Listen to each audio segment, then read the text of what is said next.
Los maestros hicieron lo que pudieron con lo que tuvieron. Aquí hay como un mito de que Aguascalientes está muy bien en educación. No estamos bien, Se cae el mito. Regresar a cada niño, cada niña que no está en la escuela, a la escuela. Es una generación que puede llamarse perdida si no hacemos lo que nos corresponde hacer a las autoridades, que tenemos que lograr la conectividad en todas las escuelas. Han sido proyectos fracasados, en la plena disposición de decir, a ver, aquí estamos, queremos construir, queremos ir de la mano, ¿cómo sumamos? El podcast de Andrés Van Cook. Me encuentro con la máxima figura en el tema de la educación de Aguascalientes. Me encuentro en el Instituto de Educación de Aguascalientes con la secretaria Lorena Martínez. ¿Cómo estás? Muy bien, Andrés. Un gustazo verte y más que estés aquí en estas instalaciones del instituto. En este encuentro, ahora que ya te veo en esta posición estratégica de vital importancia para Aguascalientes, y quería arrancar con una pregunta muy sencilla. ¿Cómo tomas la secretaría después de una pandemia que generó un hueco enorme en el tema de la educación? A ver, yo te diría que como institución tomo una dependencia que tiene muchos retos. El reto, yo creo, más importante es sin duda atender de manera emergente y con una respuesta muy rápida justo los efectos de la pandemia. Lo primero que me encargó la gobernadora es decir, a ver, ¿dónde están todos esos niños, esas niñas que por alguna razón no regresaron a la escuela?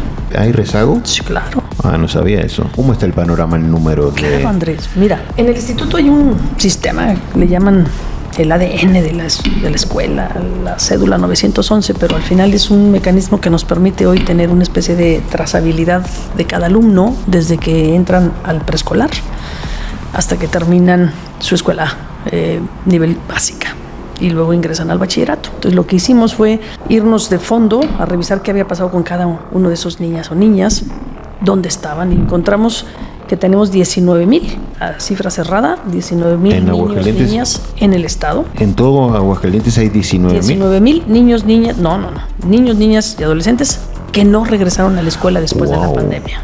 ¿Sí? Es mucho, ¿no? Es mucho, claro que sí. Y yo diría que si solo fuera uno, es importante. Bueno, esos 19,000 que no regresaron a la escuela después de la pandemia nos inspiró para poder lanzar el programa Los sueños se construyen en el aula, que tiene justo como objetivo regresar a cada niño, cada niña que no está en la escuela, a la escuela. Y segundo, fortalecer los aprendizajes de todos los niños que sí regresaron, pero que de acuerdo con un diagnóstico que se realizó por la administración anterior, tienen pérdidas de aprendizaje entre el 20 y el 30%. Significa que son niños que hoy por hoy no dominan quizá el pensamiento matemático, la lectura, la lectoescritura, es decir, la comprensión, y por supuesto con efectos socioemocionales, algunos de ellos graves. Porque un niño al que lo tienes ahí aisladito, que pierde esa posibilidad de convivir con otros, no desarrolla precisamente esta parte de la sociabilidad, el poder aprender a trabajar con otros, etcétera. Entonces, este programa lo lanzamos a los 22 días de que inició la administración de la gobernadora Tere Jiménez, y hoy por hoy estamos ya implementándolo en cada municipio, en cada una de las regiones del estado. ¿Qué vamos a lograr? Pues primero esperamos que esos 19,000 que ya tenemos identificados logremos regresarlos. Okay. Y segundo, que recuperemos el tiempo perdido, Andrés. Hay estudios, por ejemplo, bien importantes del Banco Mundial, incluso de UNESCO, que dicen claramente que si no hacemos algo importante de atender esos rezagos, esos niños van a tener un retroceso en 12 años que va a implicar una pérdida incluso en su nivel de ingreso. Es decir, van a ganar 12% menos que lo que ganan hoy los chicos. Es una generación que puede llamarse perdida si no hacemos lo que nos corresponde hacer a las autoridades, si los padres de familia no toman conciencia que tenemos que trabajar muy de la mano. ¿Para qué? Para que estos niños recuperen el tiempo que a la distancia, simple y sencillamente, no se tuvo la capacidad de poder garantizar sus aprendizajes. Hay un gran esfuerzo del magisterio, sin duda, Los maestros hicieron lo que pudieron con lo que tuvieron. Es decir, no estaban acostumbrados a tener educación a distancia. Muchos de ellos no sabían dominar las tecnologías y sin embargo hicieron un gran esfuerzo por aprender, por implementarlo. Pero la realidad de las cosas es que nos vimos rebasados por niños o niñas, padres de familia que no tenían internet en sus casas, que no tenían una computadora, un iPad o simplemente tenían un teléfono celular. Los maestros les mandaban por WhatsApp las tareas o las instrucciones diarias. Imagínate. Y muchos de esos niños, sus papás, evidentemente, tampoco tenían los conocimientos mínimos necesarios para poder acompañar al niño. Esa es una realidad que es parte de lo que nos ha ocupado primero diseñar desde el punto de vista pedagógico, diseñar la estrategia, involucrar a la sociedad, vincularnos con el INEFJA, con las universidades para que nos den prestadores de servicio, y hoy tenemos una red que ya está consolidándose para lograr ese propósito. De los 19.000 y fracción que dices que abandonaron, ¿cuáles son las cifras que estiman para los próximos años o próximo año que puedan llegar a tener un retorno? Nosotros queremos que por lo menos de todos esos logremos el 95%. Es bastante. Sí. ¿Y los tienen identificados? Totalmente identificados. ¿Y los están yendo a buscar? Sí, claro. ¿Cómo? Con nombre y apellido. Literal estamos yendo a tocar las puertas de su casa. Del último domicilio donde quedó registrado que este niño vivía en tal calle. Literal lo estamos haciendo. A través, obviamente, de la comunidad escolar y a través, por supuesto, de este programa de prestadores de servicio, de tutores que les hemos llamado, para los que incluso la gobernadora dispuso de que pudiéramos darles una beca a todos esos tutores que se van a involucrar en el programa Los sueños se construyen en el aula. ¿Hay algún estimativo? En la mitad de la pandemia se cancelan las escuelas de tiempo completo a nivel federal. ¿Hay algún estimativo si eso tuvo alguna repercusión en estas personas que no regresan? No, fíjate que no hay un comparativo porque no se hizo en su momento. Lo que sí hay, y esa es una realidad, es que la escuela de tiempo completo era sin duda la herramienta más importante para lograr el desarrollo integral del niño o la niña, en función de que el permanecer en la escuela, no solamente recibir alimentos, garantizarle la nutrición, sino la posibilidad de que pudiera tener pues deporte y cultura, sin duda, es un retroceso en cuanto a la política pública educativa en el país, me parece. ¿Y nosotros en Aguascalientes o la gobernadora o a través de tu trabajo en la Secretaría, tienen algún plan de emergencia para estos casos? Hemos estado platicando la gobernadora y yo sobre la posibilidad de poder implementar o retomar el programa de las escuelas de tiempo completo. En Aguascalientes había 78 escuelas de tiempo completo. ¿Cerraron? Sí, claro. Cuando escuchamos de que se canceló ese programa, estamos hablando de que literal cerraron. Literal. ¿Qué pasó con ese personal que trabajaba ahí? No, bueno, están adscritos en otras. ¿Los movieron? Algunos de ellos siguen sus propias escuelas. Ok. ¿Qué pasaba? Bueno, en las escuelas de tiempo completo lo que había era personal que estaba contratado por honorarios, que eran los que cubrían los tiempos extras. Y era donde se daban las clases de deportes o las clases de cultura. Es decir, ese personal pues está readscrito a otras áreas, y los maestros que son, digamos, docentes, los que tienen plaza, esos siguen en sus escuelas, ¿no? Entonces, literalmente, ¿en dónde está el ahorro de haber cancelado eso? En ningún lado. ¿Y por qué se cancela, en tu conocimiento? Yo creo que es un tema de percepción, y también es un tema desde el punto de vista filosófico de cómo vemos el objetivo de la política pública educativa, ¿no? ¿Pero qué fue me levanto un día y cancelen esto porque sí? Pues yo creo que sí. Qué complicado, porque trae un tema muy, muy complicado. En Aguascalientes, 70 y ¿cuántas escuelas? 78 escuelas. ¿Cuántos niños estaban en ese programa? Pues échale un promedio por escuela, debemos estar hablando como 500, entre 400 y 500 niños. Eso es más o menos lo que tiene una escuela normal de completa, digamos. Puede ser 18, 12 grupos, máximo 18, ¿no? Que es lo que permite la norma. Es muchísima gente. Sí, es una lástima. Me parece que ese es un programa que además en el mundo, en los países desarrollados, pues la mayoría de las escuelas son así, ¿no? Son escuelas que además permiten que los padres de familia puedan combinar muy bien su vida laboral mientras sus hijos están en la escuela, donde sus hijos están cuidados y sus hijos están aprendiendo todo el tiempo, donde además reciben alimentos. Me parece que era un proyecto muy importante. Estamos echándole números, Andrés, ahorita a propósito, estamos echando números para el 2023 de acuerdo con el presupuesto. Hacer algo. A ver si podemos recuperar este programa y poder reabrir esas escuelas. Esas otras, ¿dónde me parece que es importante retomar estas escuelas? Sin duda en todas aquellas colonias o regiones de la ciudad o del estado en donde la composición de la familia o la composición de los ingresos de las familias necesitan un empujón, Andrés. Es decir, que garanticemos realmente que los niños ahí tienen garantizado el alimento con las correspondientes vitaminas y proteínas que se necesitan en la infancia, y por otro lado también en donde pues la capacidad económica de las familias no les permite poder tener una persona que cuide a sus niños mientras los papás desarrollan sus tareas. Respecto a hablábamos de la pandemia, el tema que nos enfrentamos a la tecnología, ¿cómo estaba tecnológicamente cubierto el Instituto de Educación de Aguascalientes?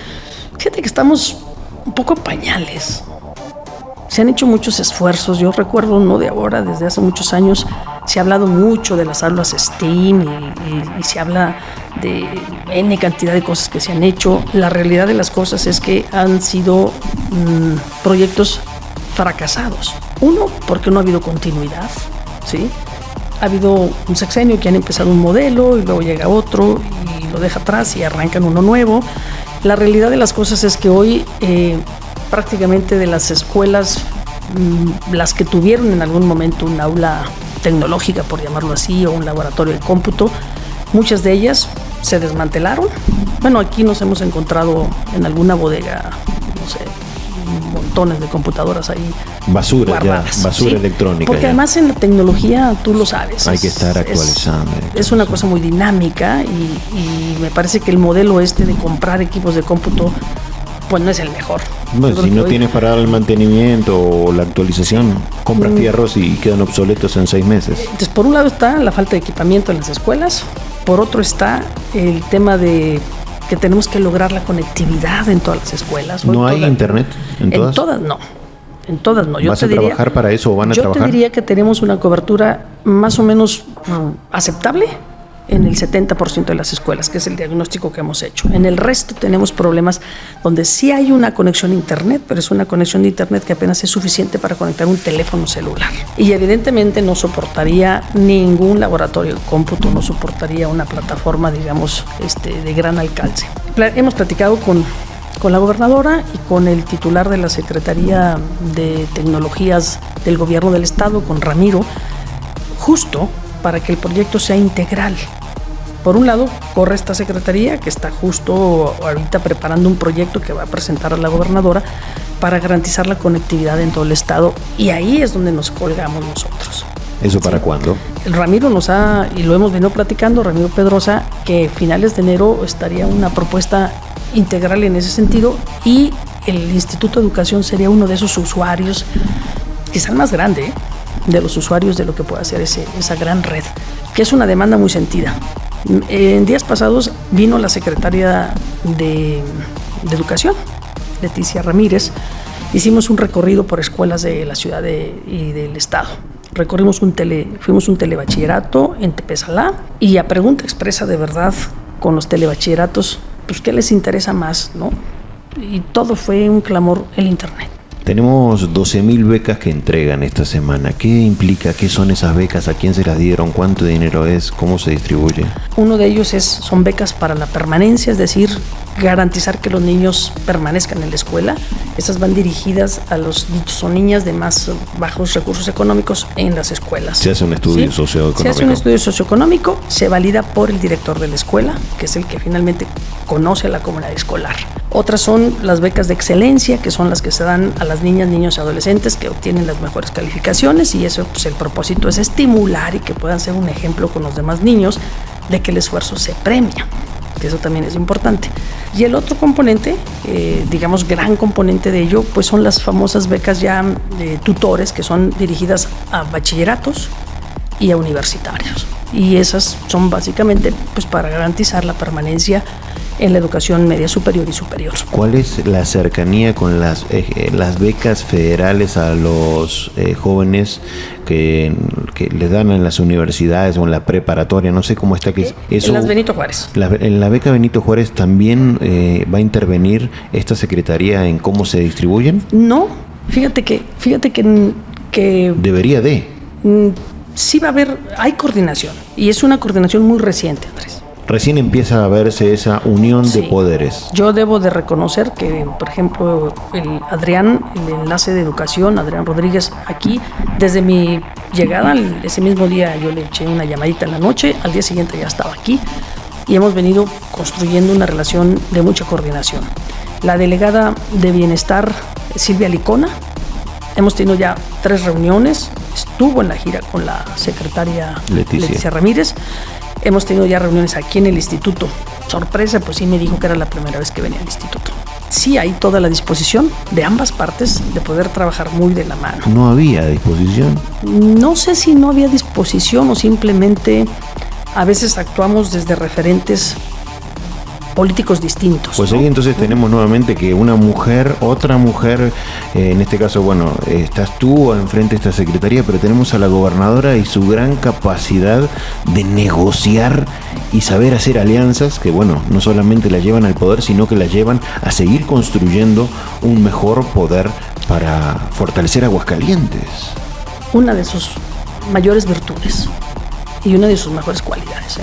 Tenemos una gobernadora de verdad que le gusta ver hacia adelante, que le gusta sumar, que no se conflictúa, y eso ha permitido en estos poquitos días, y lo vi yo ayer con la secretaria Leticia Ramírez, en la plena disposición de decir, a ver, aquí estamos, queremos construir, queremos ir de la mano. ¿Cómo sumamos? ¿Cómo sumamos el presupuesto del Estado con el presupuesto federal? ¿En qué proyectos podemos ir juntos? Eso es política. Es política. Eso es política. Eso es política, y eso es generar condiciones para traerle a Aguascalientes beneficios. Porque si yo gobierno el Estado como lo hizo ella y le dice, a ver, si yo pongo un peso, por decir algo, ¿no? Tú pones uno. Para abrir más escuelas de bachillerato que se necesitan en Aguascalientes. ¿Cuántas harían falta para estar estables? Pues de entrada yo te diría que tenemos casi 2,000 jóvenes que solicitaron un espacio en un bachillerato público el año pasado que no lo tuvieron. Esos son los que lo solicitaron. 2,000. Sí, 2,000. Entonces, y no tuvieron un lugar. No tuvieron un lugar. Qué triste. Tuvieron que irse a las escuelas de paga. Y eso sí es que tuvieron la posibilidad de pagarla. Para nosotros un universo perfectamente identificado son esos 2,000 que el año pasado pues, no estuvieron en ninguno de los bachilleratos públicos. Eso nos da más o menos, por decirlo así, un universo en el que tendríamos que trabajar para atender ese, más el crecimiento normal de 7 bachilleratos en los próximos 2 años. Fíjate que la reunión de ayer con la secretaria y el oficial mayor de la Secretaría de Educación salió un tema muy interesante. Llevábamos, la gobernadora y yo, pues la necesidad y la demanda de crecer las escuelas bachilleratos. Planteamos varias alternativas, desde crecer los CONALEPs, desde poder masificar o intensificar la capacidad de absorción de las que ya están instaladas, ¿no? La Dirección General de Bachilleratos me dice, bueno, creo que si crecemos un turnos vespertinos podemos absorber 400, y que si nosotros crecemos en 2 aulas que me faltan, por ejemplo de GETIS, 3 aulas que no tengo, puedo absorber otros 150. Ese ejercicio ya lo hicimos. Platicando de ello, surgió ahí un proyecto de nacional que a mí me pareció bien interesante, y que les dije, bueno, yo levanto la mano para que Aguascalientes pueda tener un bachillerato de deportes de alta especialidad, que está haciendo el gobierno federal, que me gustó. Están abriendo, por ejemplo, un bachillerato para atletismo en Tlaxcala, un bachillerato para béisbol en Sinaloa, un bachillerato de carrera de fondo en el Estado de México, que son deportes, si te fijas, que han dado deportistas resultados, de alto rendimiento. Sí. ¿Y en Aguascalientes cuál tocaría? Pues yo les dije que Aguascalientes tenía toda la infraestructura para poder recibir los bachilleratos de especialidades de deportes acuáticos. ¿Por qué? Porque tenemos una infraestructura de albercas olímpicas que tenemos que maximizar su uso, porque Aguascalientes en los recientes Juegos Nacionales ganó, por ejemplo, el primer premio de waterpolo. ¿Sí? No sabía eso. Sí. Mira. Sí. Entonces, creo que pudiera ser esa una opción. Platicándolo, les gustó la idea, les gustó la propuesta. Entonces creo que podemos ir bordando cosas con la federación que atiendan las necesidades que tenemos y que son también prioridad de ellos. Así es como podemos ir maximizando presupuestalmente el sector educativo, ¿no? ¿Cómo definirías a Lorena Martínez en una palabra hoy en día? Trabajadora. Sin duda, reitero lo que te he dicho en otra oportunidad. Eres una política que siempre hace buena política y siempre está ahí presente. Me alegra que haya otra mujer a cargo de este barco. ¿Qué se proyecta para el 2023 como prioridad? 3 prioridades, están 3 bien claras, que las planteamos ayer también. Contrario a lo que se cree, aquí hay como un mito de que Aguascalientes está muy bien en educación. No estamos bien. Se cae el mito. Porque el primer gran logro que debe tener un Estado en materia educativa es garantizar la cobertura. Es decir, que cualquier niño que necesite un espacio en la educación básica, en la primaria o en la secundaria, lo tenga, ¿sí? Pero resulta que no. Que hoy por hoy hay regiones del Estado donde un niño eventualmente puede no estar en la secundaria porque no hay una secundaria cerca que realmente pueda ser accesible. Los indicadores nos dan pues el reto de que tenemos que avanzar en materia de cobertura de educación básica, que estamos en el lugar 12 a nivel nacional y que por supuesto tenemos que seguir avanzando en ello. Entonces el primer gran reto es crecer la cobertura de educación básica. Te lo pongo así de sencillo. Punto. Hacer escuelas. ¿Hay presupuesto para seguir a agregar maestros? No, eso fue lo que fuimos. Fueron a buscar eso. Claro. Justo. Segundo reto. Justo. Nosotros hacemos escuelas, ustedes pongan maestros. Okay. ¿Sí? El otro gran reto sobre el que tenemos que trabajar es la educación media. ¿Por qué? Porque en la educación media es el nivel educativo donde tenemos la mayor deserción. Es decir, es donde perdemos el mayor número de absorción de los muchachos que salen de secundaria. Okay. ¿Sí? Y tiene que ver también, obvio, con la suficiencia de oferta educativa, pero también tiene que ver con otra cosa, que tenemos que hacer que los bachilleratos sean más atractivos para los jóvenes, que vean en el bachillerato sí la posibilidad de tener una educación media, pero terminal al mismo tiempo, que les permita incorporarse de manera más rápida al empleo, y que generemos técnicos lo suficientemente preparados para que puedan sí surtir a la industria de Aguascalientes, pero de una manera más de vinculación dual. Lo que se ha visto en educación superior dual, superior es como un modelo ya más acabado en Alemania o en Francia, y aquí no lo hemos bajado al nivel de bachillerato. Y el reto es bajarlo. Bastante complejo, ¿eh? Es complejo, pero sin embargo creo que la industria lo demanda, la industria lo necesita y los muchachos lo necesitan, porque muchos de esos jóvenes, si no tienen esa posibilidad, difícilmente van a poder continuar una carrera universitaria, porque necesitan trabajar, necesitan un ingreso. Pero estamos a punto de cerrar un convenio con el ADN Learning Center para traernos el laboratorio aquí a Aguascalientes. ¿Por qué? Porque lo que queremos ir motivando que los niños, las niñas, los adolescentes se vinculen a las ciencias duras, pues a la matemática, a la física, a la química, porque lo que hoy es una realidad, Andrés, y ahí están las cifras, es que las regiones en donde se genera conocimiento, donde hay innovación, donde hay ciencia, donde hay tecnología, generan la riqueza del mundo. Ahí está el tema. Sí, la manufactura le ha dado mucho a Aguascalientes, y hay que reconocerlo. Pero ahora hay que invertir en conocimiento. Pero la manufactura, si no la ligamos hoy por hoy al conocimiento, a la ciencia, pues simple y sencillamente se nos va a quedar ahí, ¿no? Muchísimas gracias, Lorena. Como siempre, un gusto platicar contigo y compártele la información a las demás secretarías de tu programa secreto de Aguascalientes Vale. Lo voy a hacer el próximo jueves.